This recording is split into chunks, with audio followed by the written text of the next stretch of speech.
Frid shalom och välkomna till nyhetssändningen den 24/11 här på morgonen. Ja, ska vi börja med att läsa en vallfartssång av David, psalm 121. En vallfartssång av David. Jag lyfter mina ögon upp till bergen, varifrån skall min hjälp komma? Min hjälp kommer från Herren, som har gjort himmel och jord. Inte ska han låta din fot vackla, inte slumrar han som bevarar dig. Nej, han som bevarar Israel, han slumrar inte, han sover inte. Herren bevarar dig, Herren är ditt beskydd på din högra sida. Den här bilden här då, med den här soldaten. Han har en psalmbok i sin bröstficka när en kula smäller av. Och tack vare att han har en psalm där så räddas hans liv. Det är ju fantastiskt. Och det har ju hänt flera saker här som är fullständigt oförklarliga när Israels armé har ryckt ut i strider. Så Gud, han bevarar Israel. Han slumrar inte. Han bevarar oss som tror också. Vi är ju inympade i Israel. Underbart. Ja, psalmerna är härliga, eller hur? Ja, man kan inte hålla på och ljuga hur länge som helst när sanningen blir mer uppenbar. För då gör man bara bort sig. Och nu har jättemediamaskinen BBC äntligen erkänt att man hade fel om tunnlarna. These are the pictures from beneath the Al-Shifa hospital. And so we've seen tunnels already. Perhaps, Mr. Levy, you could talk us through what we're seeing as we look at these pictures.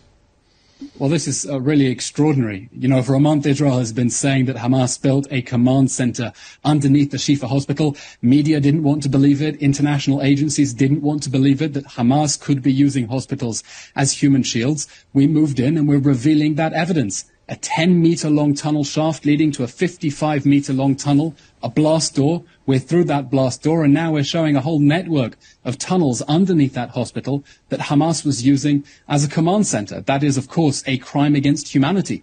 Hospitals must be protected under international law. They cannot be used under international humanitarian law for military purposes. But Hamas's whole strategy is based on using human shields to try to escape Israeli reprisals for its attacks against our people. Ja, vi ser sammandrabbningar i Dublin på Irland efter den här knivskärningen utanför en skola som ledde till att 5 personer fick skäras till sjukhus, varav 3 barn. Polisen utlyste en allvarlig incident och satte upp en avspärrning runt Parnell Square i hjärtat av den irländska huvudstaden, men sa att man inte misstänker något terrormotiv. Nej, så brukar det ju låta i början. Det var ju just här den där islamske mannen, ni vet, i skolan restes upp och började vifta med en stor kniv och som skrek det där islamska slagordet, ni vet, som man brukar göra. Och man har tidigare här haft stora problem med det här. Så det här var ju inte konstigt, det tänkte vi direkt. Och så kommer nyheten då ifrån Amir då, som säger så här. Upplopp i Dublin, Irland, efter att 5 personer, varav 3 barn, skadades i en knivhuggning av en islamist från Algeriet. På klippet ser du inga palestinska flaggor, men du ser en uppretad folkskara och brinnande bilar och byggnader.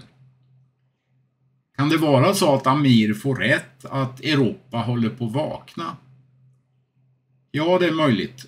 Men vi ser också profetierna gå i uppfyllelse, folk mot folk och rike mot rike.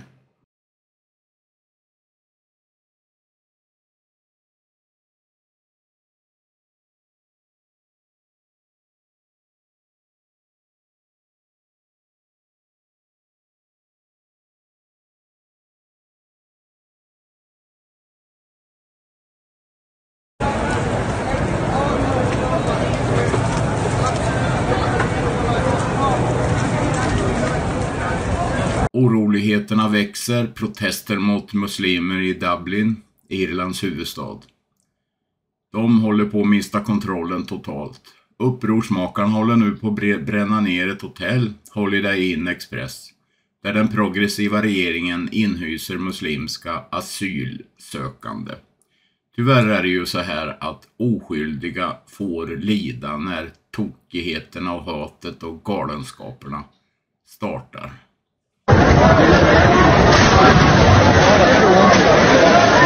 They are breaking in there now as well. The poor people, look at the poor people. They're in the fucking hotel rooms. Oh my god. Oh my god, this is absolutely ridiculous. This is ridiculous.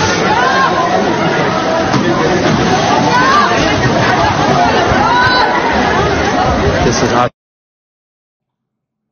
Ja, då tycker jag att efter vi har sett Dublin som ligger i Irland då, så tar vi en annan predikant därifrån, nämligen Kate Malcolmson, som sa i en predikan för ett tag sedan så här att detta vi ser sker i världen kommer vi snart att få här också.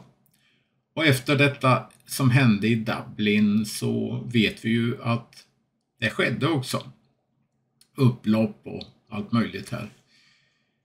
Den här predikan som han har här är så oerhört viktigt att vi förstår den andliga innebörden i antisemitismen. Det är alltså en andlig strid, en andemakt som ligger bakom detta. Hör och lyssna till denna predikan nu. Det klipp som jag lägger upp här är ofattbart bra. Don't tell me that's normal. Just like with Haman, I believe the devil's behind this. There's no way Hitler could have conceived this with natural logical thinking. What Jew ever done anything to him? Do you know all the experts on Hitler? They write book after book trying to discover why did he hate the Jew? And they say it was for this reason, and this reason, and this reason. I won't list them all to you. I believe they've all missed it. It is a power far greater behind that of evil that hates the Jew. Because the Bible speaks about the Jew. I believe that is what was there. And so we heard last week about 1938, it was the anniversary last Thursday, of Kristallnacht. That's when Jews were attacked, their shop windows broken, 1,000 synagogues burnt down. Glass broke across the nation as they attacked the Jew. But you know, before that, they took away their citizenship. They threw their children out of the schools. Step by step from 1932-3, Hitler gained power and constantly brought in laws, legislation against the Jew. There's something behind this of such evil you can't imagine. And you know what? It's going to get worse in the days ahead. Our Bible predicts something that makes Hitler look like a picnic. And I don't minimize anything. Our Bible is very clear what's going to happen in the days ahead. You may say, why call it Hitler, Islam, and anti-Semitism?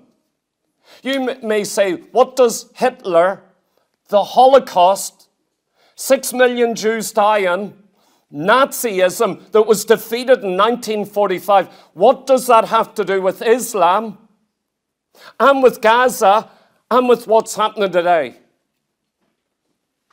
Everything. You can't even understand what's happening on your news today unless you understand what I'm just about to say. I'm going to tell you something remarkable. Haman, Hitler, and the third man, and this is what I want you to hear tonight. If you don't hear anything else, hear this. No, let me rephrase that. If you're going to hear anything, hear the bit I said about needing Christ and the love of Christ. But on a secular front, hear this. I'm going to tell you here for a moment, because you cannot, and you're going to see when I connect these dots, why our whole world, why is it claimed that 1 million people marched in London last weekend? Pro-Palestinian, or should I say pro-Hamas? Why is it all across America, in universities and colleges, young people, teenagers are rising up, chanting Hamas chants? Why is there a rise of anti-Semitism right now in the past several weeks greater than I've seen in my entire lifetime and hasn't been seen maybe since 1945, or so we think. This man's going to explain everything. Because see, al-Husseini, that I'm going to tell you about, he was involved in the First World War and massacres of Jews, the Second World War Holocaust, and then he continued moving into Soviet communism to promote attacks on Israel. This man's unique. In fact, you can't understand Hamas unless you understand this man. You can't understand the PLO, the West Bank, or anti-Semitism in this hour without coming across him. Let me give you the facts about him in case you should doubt this. If you think Haman was evil and Hitler was evil, this man takes step by step with them in more ways than you can imagine. Al-Husseini was a Muslim from Jerusalem in what was called Palestine, but all Jews were called Palestinians back then, at the time he was born.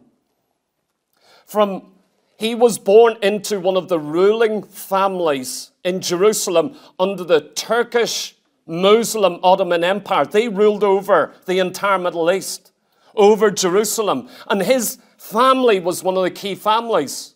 Many of them were called muftis, grand muftis. In other words, Muslim leaders within Jerusalem and within the area. So he come out of this family. They as a family claimed to descend directly from Muhammad, the prophet who initiated Islam. And he made early contacts with anti-Semitism. He went to a Catholic school in the city of Jerusalem to learn the French language. He was a very intelligent young boy.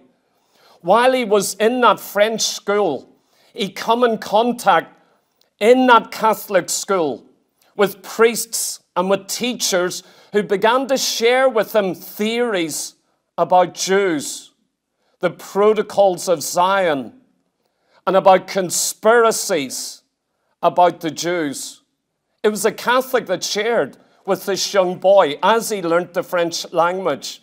And so these views started to come to him very young and from his own home. When the First World War broke out, he joined the Turkish army to fight for Turkey against the Allied forces and got injured during that time. Then, at the end of the First World War, he moved his allegiance to the British in order to be on the winning side.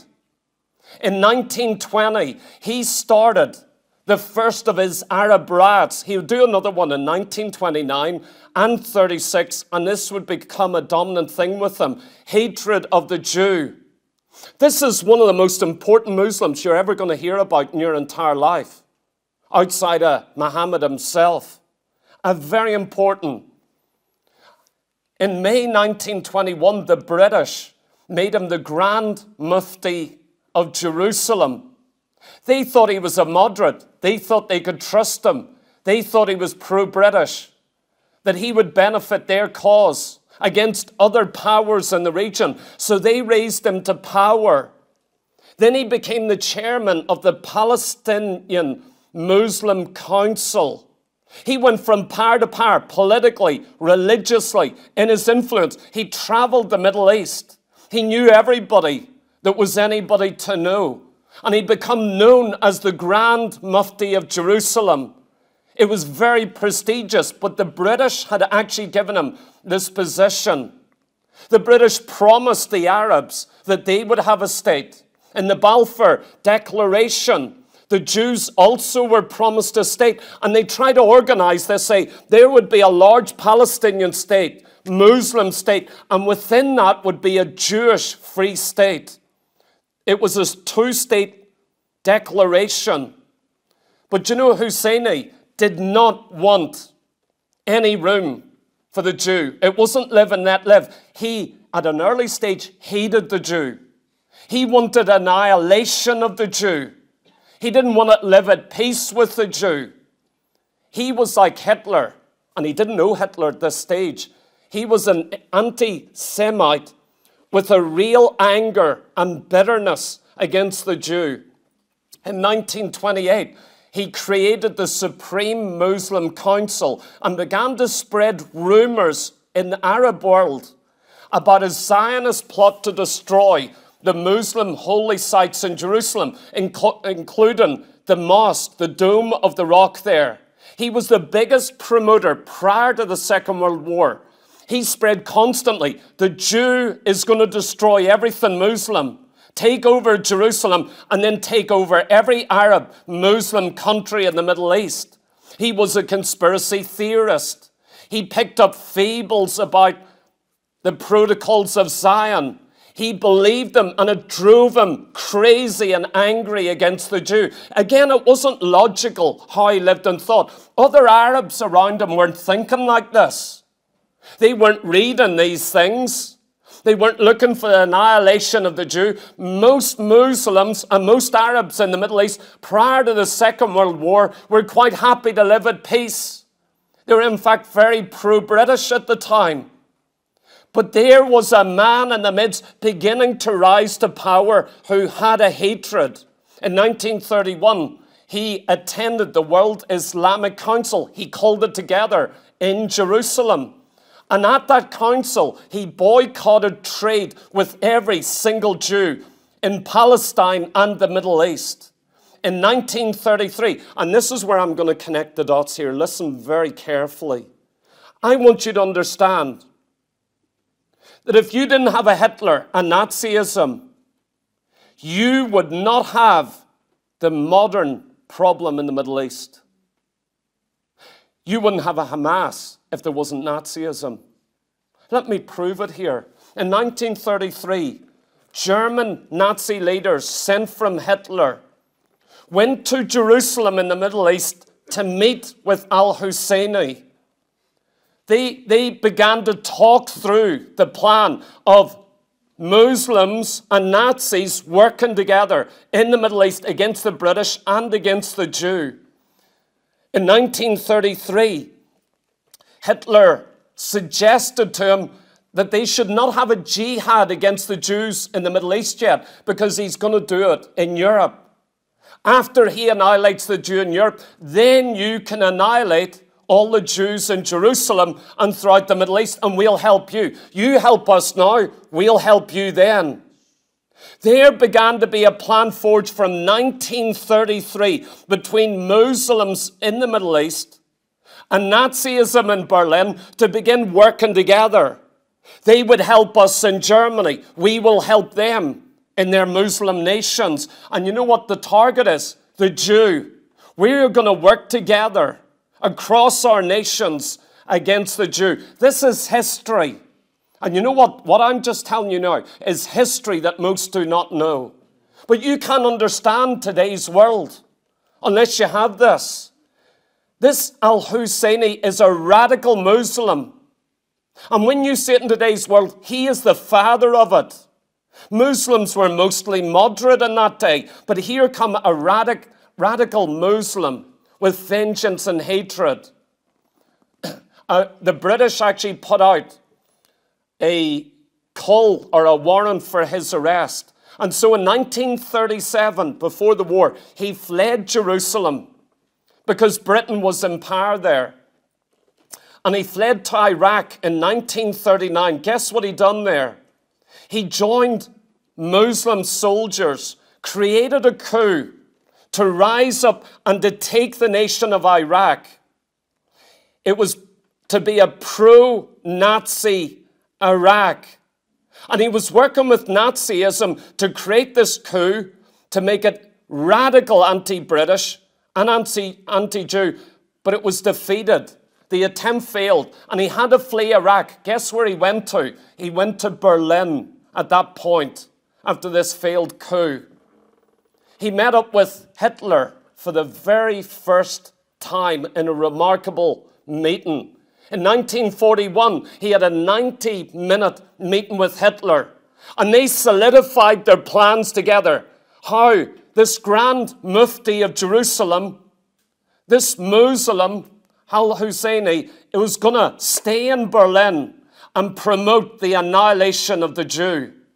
He was going to be the #1 worker alongside Hitler, outside of his top command, his most wicked generals.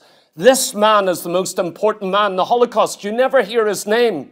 He was one of the most radical of Muslims in that hour. And so as they sat and they talked, they made a genocidal pact to annihilate the Jew. One in the Middle East, he would finish that task. And one in Europe, he intended to finish his task.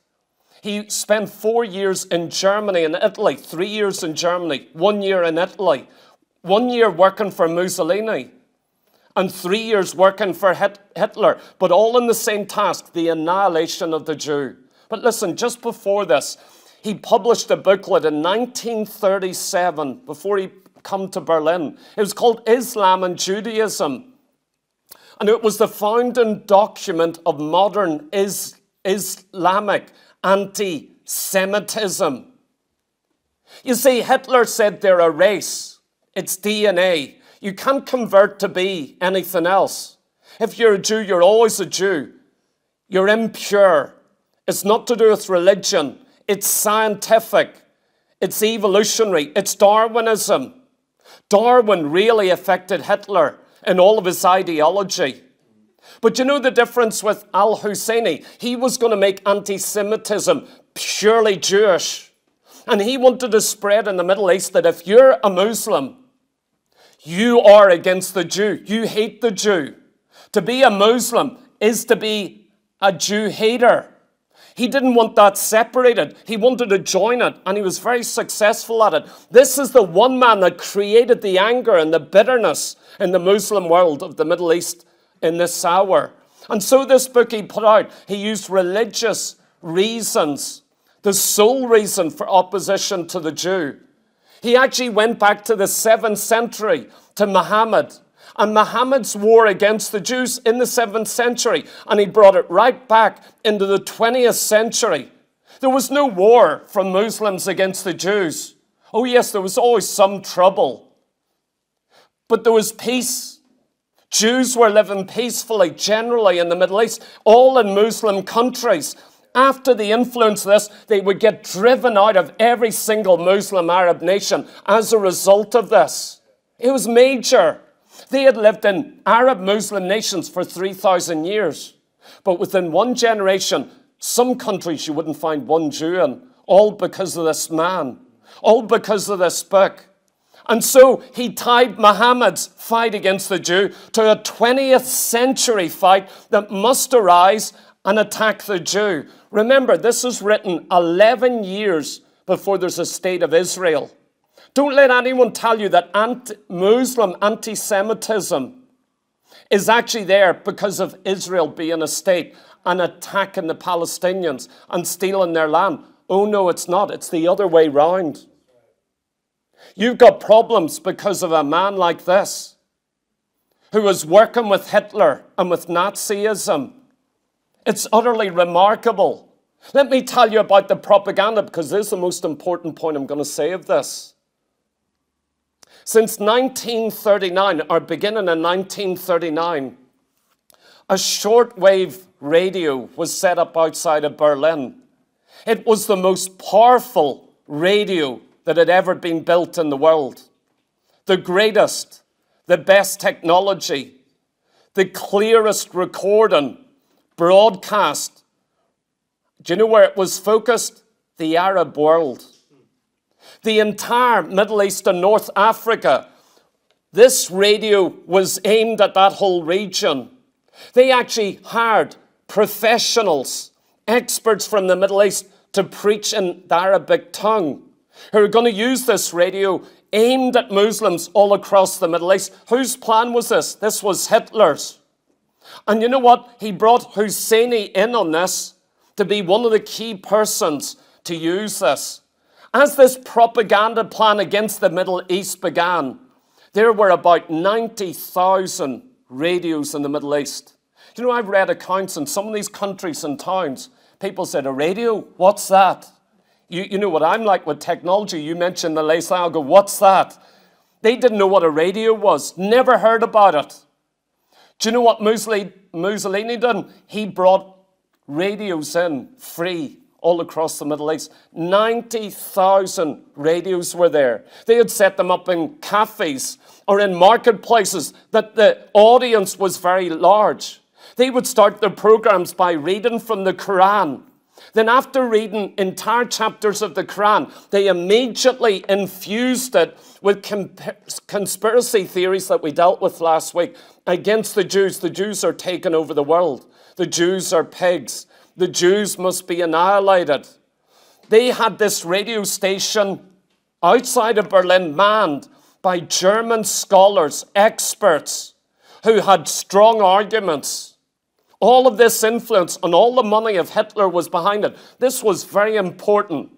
It actually grew to the point of having 1 million listeners at least every week.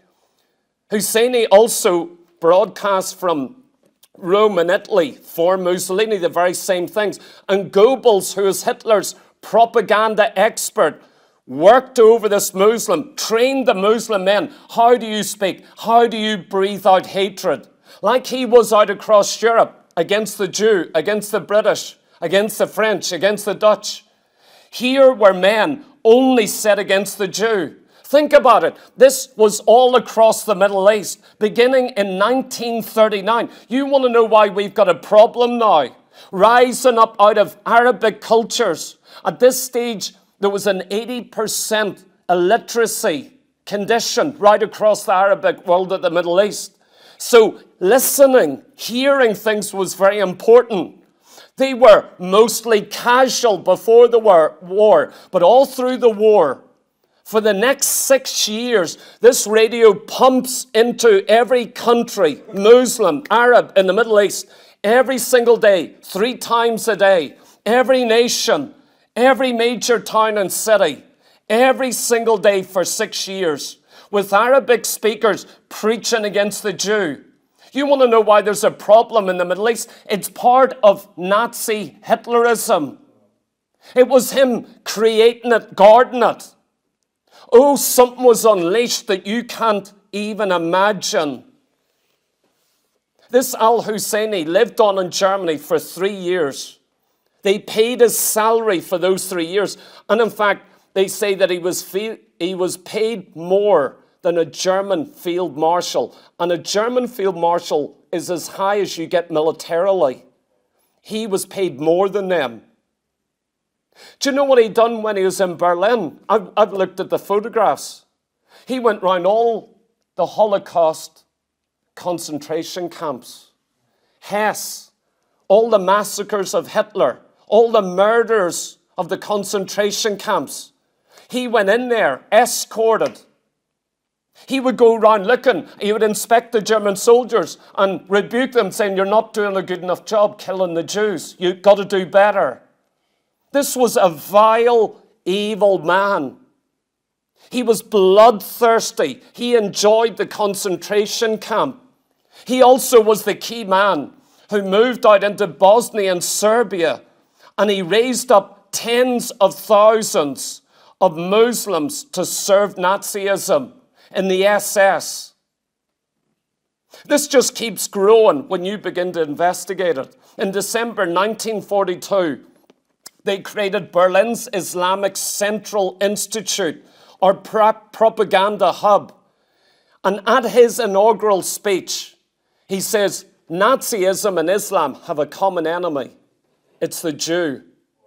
Do you know in Mein Kampf, the book that Hitler wrote, My Struggle, his classic book of hatred against the Jew, all his views were there in the 20s. No one believed him. You better not underestimate anger, jealousy, bitterness, murder, hatred. It's wicked. Don't call it anything else. It's wrong. You don't have the right to hate Muslim or homosexual or anyone else. I don't compromise with sin, but I don't hate anyone. I love sinners. Jesus died for sinners. I believe they can be born again, saved by God's grace. In 1944, near the end of the war, the Allies issued a warrant for Al-Husseini's arrest again. But he escaped in 1945 before Nuremberg, Remember the Nuremberg trials? There in Germany, all the worst Holocaust generals had to stand trial unless they'd committed suicide or fled to Argentina or went through the rat lines. You know what the rat lines are? Set up by the Catholic Church, by Catholic priests through monasteries.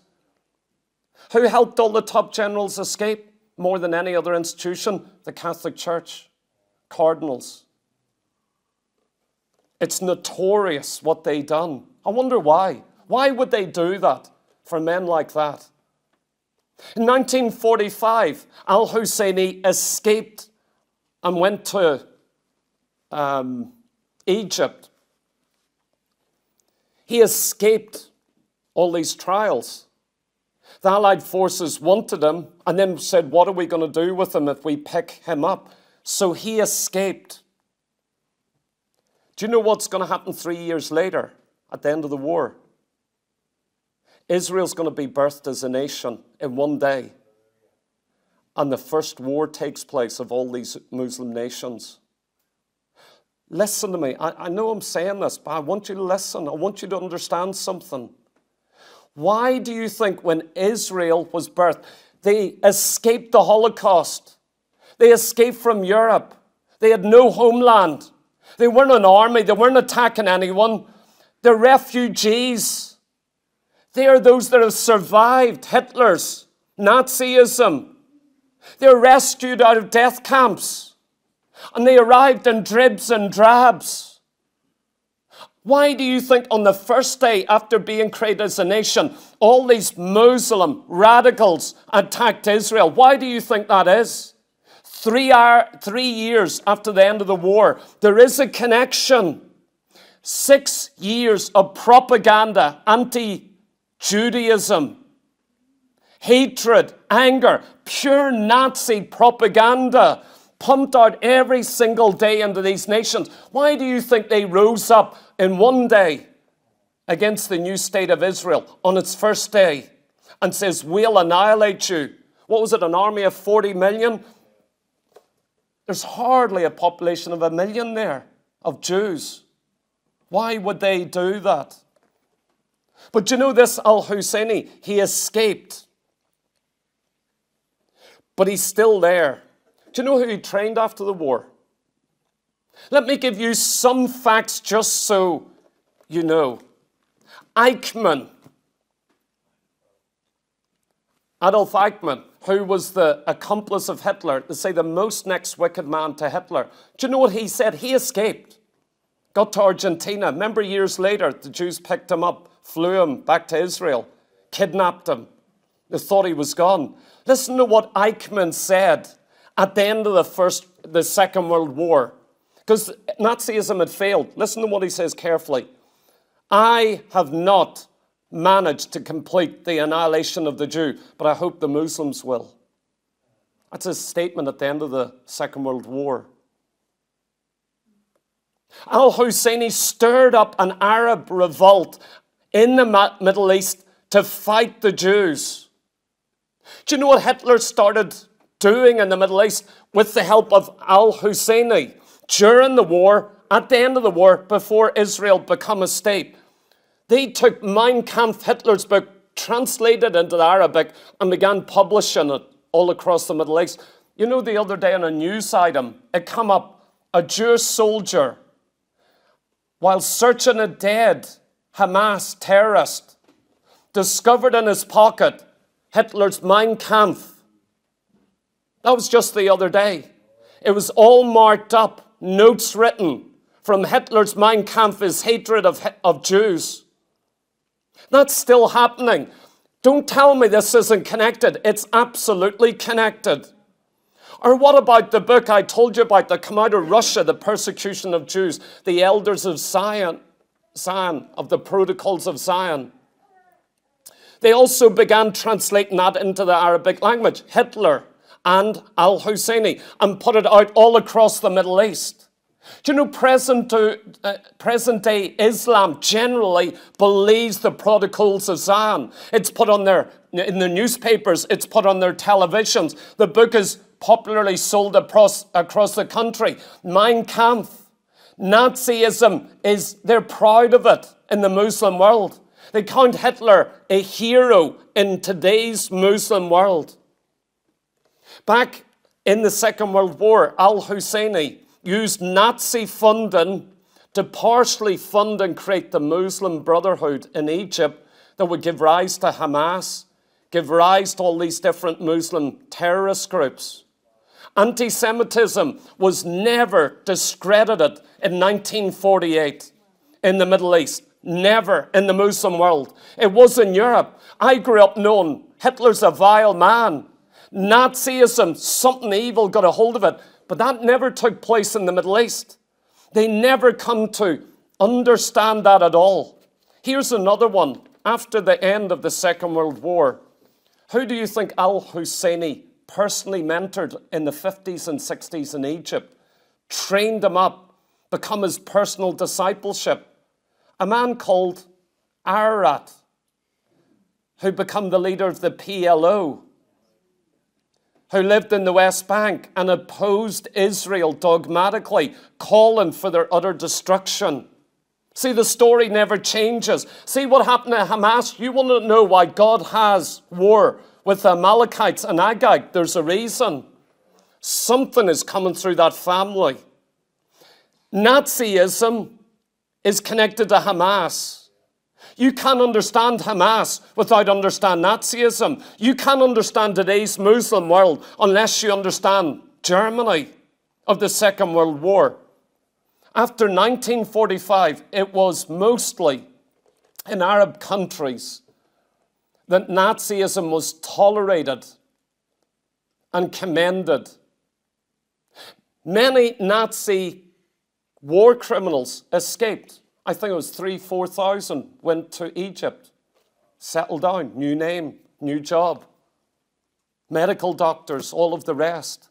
They settled down there. They were protected. And then they entered into a Muslim war. You know, when Arafat took over the PLO, al-Husseini sent him ex-Nazi soldiers to train the PLO. That's who helped him. I could go on and on and on here. I'm only touching on this. I've only begun on this, really. But I'm going to close now. But I want you to understand what's happened in the Middle East.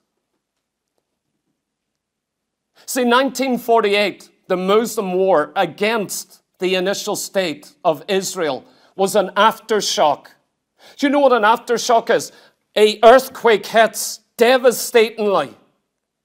Then there's a little delay, just a little delay, but it's the same earthquake. An aftershock, it's the same earthquake, but it's the aftershock hitting. That was 1948. The Arab-Israeli wars are still part of the Second World War. They were reached by propaganda. The devil was behind it. It was instigated. So today you have 1.7 billion Muslims across the world, opposed to 14 million Jews who only have one bit of land to settle in all of the world. And now anti-Semitism is bigger in the Western world than in all of history. 1 million people marching in London against the Jew. Why isn't anyone speaking about this or looking at this? Let me just finish here with 4 key points that I want you to hear, which are very important. Very, very important as we close this. Do you know what I believe? I believe in a God of love. Do you hear me? We are in a world in chaos. My Bible gives prophecies of what's just about to happen in the years ahead with the Jewish rebirthed nation. It predicted it. 2,700 years ago, God said Israel be scattered across all the nations, and then it would be regathered to its same land, same mountains, same villages, same valleys, same everything. And it would be miraculous, and it would happen in one day. They were scattered beginning in AD 70, and they didn't get recreated again until 1948, almost 2,000 years. Do you know what I believe? I believe in a God of love. God so loved you that he gave his only son. See, in Islam, there's no love, no forgiveness, no mercy, no hope of eternal salvation. You know what a Muslim does? He'll carry out martyrdoms or suicide bombings, hoping that he'll be accepted by Allah. But no one in Islam knows. I'm going to tell you, my Bible says God is a God of love. He loves you